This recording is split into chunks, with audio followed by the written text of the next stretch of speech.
یہ بہن نے سوال کیا ہے کہ فوت ہوئے لوگوں کی تصویر ہم موبائل کے پروفائل پہ لگا سکتے ہیں یا نہیں، اسٹیٹس پہ لگا سکتے ہیں یا نہیں، اور اپنے پاس رکھ سکتے ہیں یا نہیں۔ پہلے یہ سمجھ لیجئے کہ تصویر کہتے کسے ہیں، کون سی تصویر حرام ہے اور کون سی تصویر والوں کو عذاب ہوگا۔ تصویر جس کا پرنٹ آؤٹ کروا لیا جائے، جو شادیوں پہ آپ موبائل وہ بنواتے ہیں، البمز بنواتے ہیں، جو آپ شادی کی تصویریں بنا بنا کے بیڈوں کے اوپر اپنے بیڈ روم میں جگہ جگہ لگاتے ہیں، اس تصویر کو اسلام میں، شریعت میں حرام کہا گیا۔ جو تصویر آپ موبائل پر رکھتے ہیں یا ڈیجیٹل کیمرے میں سے لی جاتی ہے یا پھر وہ اس میں کمپیوٹر میں ہوتی ہے، جس کا پرنٹ آؤٹ نہیں ہوتا، وہ حرام نہیں ہے، وہ تصویر کے حکم میں ہی نہیں آتی ہے۔ جس کا پرنٹ آؤٹ نہ ہو، عام تصویروں کی طرح البم نہ ہو، دیوار پہ لگانے والی نہ ہو، یعنی پرنٹ ہی نہ آؤٹ ہو، وہ تصویر کے حکم میں نہیں آتی، وہ آپ اپنے والدین کی، بہتر تو یہ ہے نہ موبائل پہ لگائیں، نہ پروفائل پہ لگائیں، نہ ہی کسی اسٹیٹس پہ لگائیں، لیکن اگر لگا لیتے ہیں تو حرج کوئی نہیں ہے، پر بہتر یہ ہے کہ نہ لگائیں۔ یہ پسندیدہ عمل نہیں ہے شریعت میں۔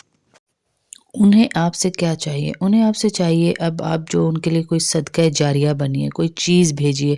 قرآن پاک پڑھ کے بھیجیے، نوافل بھیجیے، کہیں پانی کی بورنگ کروا دیجیے، کہیں پہ قرآن پاک رکھوا دیجیے جو ان کے نام سے پڑھے جائیں، انہیں اجر ملے، کہیں پر کوئی نیکی کا کام ایسا کروانا شروع کروا دیجیے جس سے آپ کے والدین کو اجر ملے۔ تصویریں لگا کر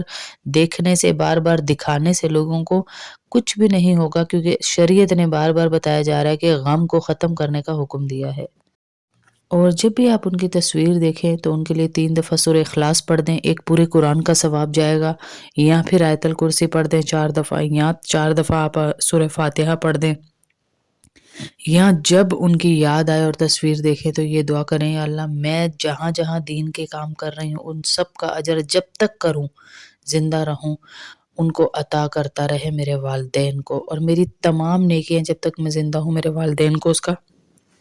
اجر پہنچاتا رہے۔ یہ ہے بہترین طریقہ۔ تصویر یاد کے لیے آپ دیکھ بھی لیں، حرج تو کوئی نہیں ہے، لیکن ناپسندیدہ عمل جب کہہ دیا شریعت نے کہ اس طرح لگا لگا کے واٹس ایپ پہ، اس پہ، والدہ کی تو خاص طور پہ، عورت کو تو ویسے ہی اتنا سخت پردہ ہے، بہن کی، والدہ کی، بیٹی کی، بالکل بھی نہ لگائیں، بالکل نہ لگائیں۔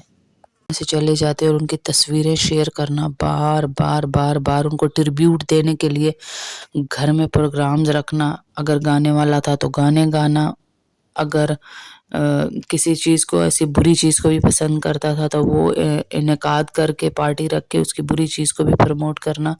سخت گناہ ہے، سخت گناہ ہے۔ یہ گناہ جاریہ والا سلسلہ ہے کہ اس کو اس گناہ کا مرنے کے بعد بھی عذاب ملتا رہے گا۔ جو یہ گانے والوں کے لیے ٹربیوٹ رکھا جاتا ہے یا کچھ کیا جاتا ہے،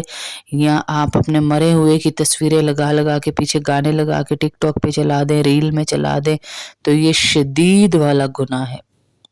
منع فرمایا ہے، اس سے گناہ ہے، یہ بہت بڑا گناہ ہے۔ مردے کی روح کو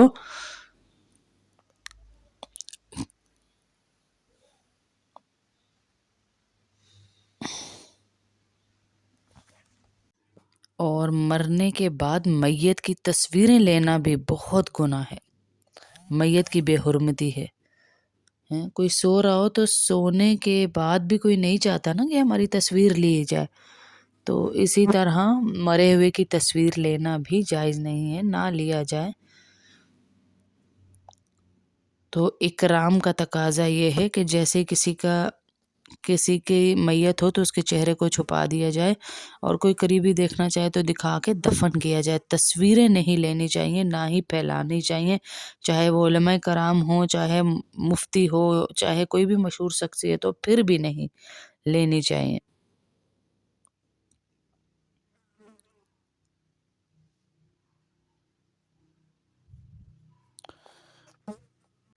ٹھیک ہے، آپ کو اپنے سوال کا جواب مل گیا کہ آپ موبائل میں تصویر تو رکھ سکتے ہیں، ڈیجیٹل تصویر کو تصویر نہیں کہا جاتا، وہ تصویر کے حکم میں نہیں آتی، یعنی حرام کے حکم میں نہیں آتی، موبائل میں رکھنا جائز ہے، آپ رکھ سکتے ہیں، لیکن یہ طریقہ شریعت میں پسندیدہ نہیں ہے، کیونکہ غم کو بھلانے کا حکم دیا گیا ہے شریعت میں، سوگ کو ختم کرنے کا حکم دیا گیا ہے شریعت میں، تو آپ کا والد اگر کسی بھابھی کے گھر، بھائی کے گھر اذیت میں چلا گیا، آپ جب اسے دیکھیں گی آپ کو وہ اذیت یاد آئے گی، رشتوں میں بھی نفرت بڑھے گی آپس میں، دوبارہ سے ان کی یاد میں ہوگا میرے باپ کو ایسے مار دیا، میری ماں کو ایسے مار دیا، اور ان کی بیماری کے لمحات آپ یاد کریں گی، تو رکھنے میں حرج نہیں ہے، لیکن ان چیز کو ناپسندیدہ کہا گیا شریعت میں۔